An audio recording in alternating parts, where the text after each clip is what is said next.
want to take a quick second to answer some questions that I get all the time, and this way you know the answers and I can say the answers. That doesn't make any sense. Alright, the first question I have is about being flexible. I often post about my yoga practice on Instagram or on my YouTube channel, and inevitably I get questions about how long did it take you to get that flexible. Well, the answer is kind of relative to everyone, because my answer is not necessarily going to apply to you, so that's why I don't really talk about it that often. I've been flexible pretty much my whole life. I did gymnastics since I was a little kid, and I've always been able to put my feet behind my head, and doing the splits was relatively easy for me. But before I started doing a daily yoga practice, I wasn't able to do the splits for some time, so then once I started doing yoga daily, I was able to do it again. And I will just say that flexibility is not something that will come overnight. You can't just do one, session of stretching a week and then achieve the flexibility that you desire. This is something you have to work towards, especially if you are not naturally flexible. So I just want you to know that when you see someone who's super bendy, like I look at people on Instagram that just do like the most amazing things that I just can't even imagine doing, and I want to do that, but it does take work. It's not just something you can snap your fingers and make it happen. The next question I get asked is about what I do for work, because I do have a day job. I work as a professor at a small university, and I currently teach journalism, and I love it. I love helping people with their writing. It's so fun. I have the coolest, most amazing students, and I have really small classes, which is great because I can work with them individually. But most of my career I have been teaching ESL. I've been teaching adults English as a second language, so that's international students from all over the world. They come to different schools that I've taught at, and the school I taught at previously before this one was another university, and before that I taught at a community college, so I've taught all over. Another question I get asked all the time, basically whenever I show a picture or a video of my cats, is what I feed my cats, because I am vegan. I'm an ethical vegan, yeah, cats are not humans, so what do we feed our cats? What do we feed our pets?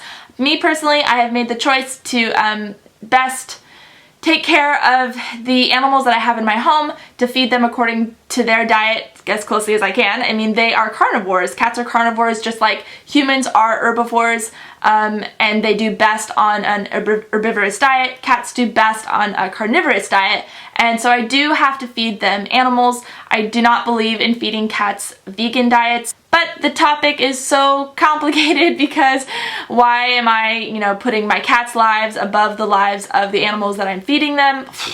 Guys, don't even doubt for 1 second that this isn't a thought that I think about all the time. Every time I feed my cats, I hate that I have to do this. It's very complicated, and actually Evan and I want to do a podcast episode all about what we feed our pets, both cats and dogs, to talk about what you do as vegans and what decision you make. I think it's a very interesting topic, and it's not cut and dried. It's not an easy answer. That is my answer. Another question I get asked is, how old are you? I am 29 and a half years old. I am almost 30. I'm almost 30. I'm almost 30. I have to say it a lot so I remember that I'm not 20. Another question is basically about being married to a non-vegan. As you know, my husband, that I love very, very much, is not vegan, and I am vegan. So how does it work? Typically the question goes something like this: I know your husband isn't vegan, same with me, my partner isn't vegan, and it's the hardest thing. How do you deal? Well, that's, again, like a really huge topic, but in essence, the way I deal is by letting go. I have stopped trying to change my husband, and I just made a video about this. I will link it below as well. I stopped trying to change him, not just about his diet, but also in like other things that I think he should be doing. It took me a really long time to realize that he's his own person and that he can do life the way he wants to do life. But something else that I would say to anyone asking me about having a partner who's not vegan is to be the best example of veganism that you can. So look good, feel good, be sexy, and like, don't make your food feel like such a burden. Like, just enjoy it and be joyful, and that is just so much more attractive and appealing than, this. Another question I get constantly in tandem with the previous question about being married to a non-vegan is what to do if you or your partner you have kids, or you're going to have kids, and you can't agree about the diet that you're going to feed the kids. Wow, that's like really hard, and I totally sympathize with you guys who are going through that. That must be very difficult. I mean, even if veganism wasn't a factor, just trying to decide how you're going to parent, and everyone has different opinions about parenting. So just remember that even if two parents have the same diet and lifestyle, it doesn't mean that they agree on everything. So it's not as if people who agree on the diet just have everything all figured out and it's just going to be so easy because there's a lot to think about when it comes to parenting. So my advice would be to go to counseling. I'm a big fan of counseling. I've gone since I was in college, and I love marriage counseling. We've gone a couple times, and I recommend that if you're going through like a big decision that you just can't agree, it's really helpful to get a third party in there to help mediate's the word. And another question is about just book recommendations. Sometimes I get questions like, hey, I really want to read a cool book. Can you recommend a book to me? Well, I recommend books like constantly online. So at the end of every single podcast, we recommend books. And I have made many videos on my YouTube channel about books, and I often post about books on my Instagram. But I'll tell you some of my top books if you're interested in something to read. I always recommend The Secret History by Donna Tartt. I recommend that to readers of all ages and of all reading styles. It's a wonderful book that's kind of creepy and very intriguing because it's about this elitist group of students at a New England college, and they murder someone, and you have to figure out why, what happened, what is going on, and they try to cover it up. Another book is actually a nonfiction book. It's considered a nonfiction novel or literary nonfiction. It's called In Cold Blood by Truman Capote.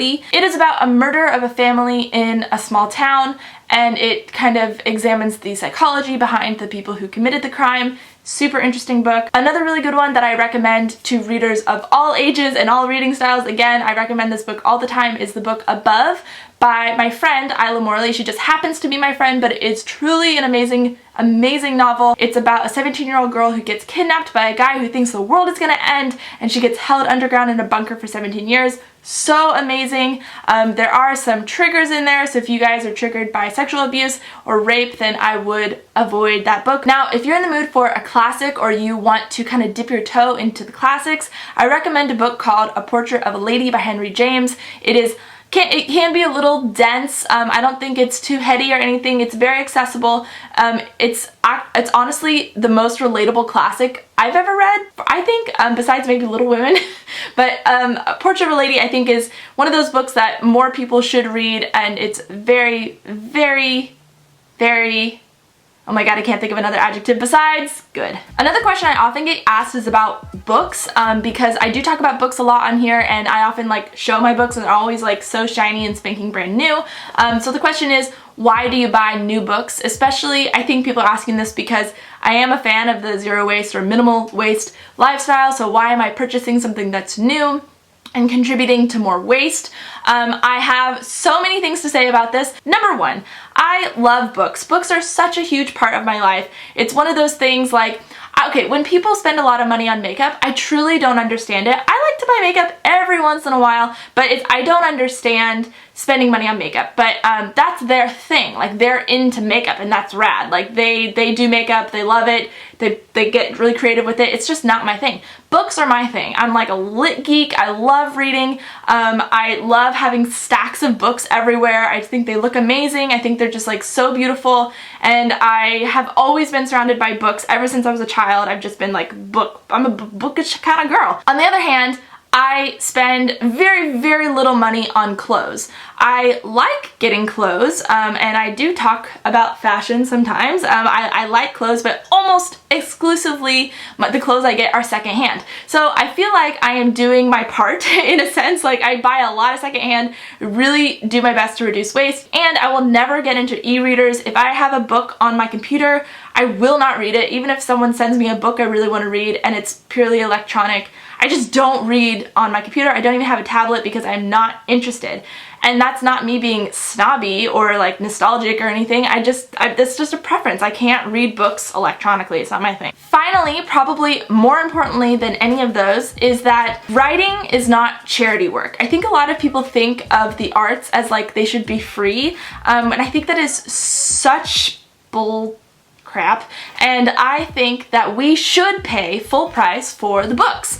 I do buy used books from time to time. If I happen to be in a used bookstore, yeah, I'll buy a used book, especially if it's like a classic or something like that. But if the author is living, I really do want to purchase the book full price because I want to support the author, and because the more sales that they get, the more likely they will get another contract for another book. The publisher won't drop them like a rock. Additionally to just supporting the single author who wrote that book, I want to support the printing industry. I know, we don't want to waste, we want to go paperless or whatever. I'm much more concerned about plastic because of how long it lasts on this planet than I am about paper. I don't like waste paper like crazy or anything. Almost everything I do in my classrooms is online. I hardly ever pass out papers, so I it's like give and take. I can't just go completely electronic because I can't. I just can't do that. I will never read books on a tablet. And so I want to support the publishing industry. I don't think print is dead. Our student newspaper that I'm the faculty advisor for is not in print, and it makes me so sad. I want to get it back in print. I don't think print should die because of the environment. I think that things should be in print because people like to read things when they're physical. The last question I get is not so much a question, more of a statement. Someone, comes across me on YouTube or Instagram and they're like, "You look like Ellen Fisher, have you ever heard of her?" And then thank you for all of you people who comment back, "That's her sister." So that is true. I am Ellen's sister, and Ellen is my sister, coincidentally. And we look a lot alike. We're only 14 months apart. She is a year older than me, and I'm a year younger than her, coincidentally. Okay people, that's all I have for you today, and I am going to apologize, but not apologize, more just acknowledge the fact that I am kind of intense, and when I have energy, which is most of the time, I tend to do like this with my eyebrows a lot and get very like this, and I talk with my hands, and so that is who I am, and if you can't handle that, get out of the kitchen or whatever they say. I wear myself out talking about books apparently because books are everything. Alright, I gotta go. I have to edit this and then upload it. Okay, talk to you later. Bye.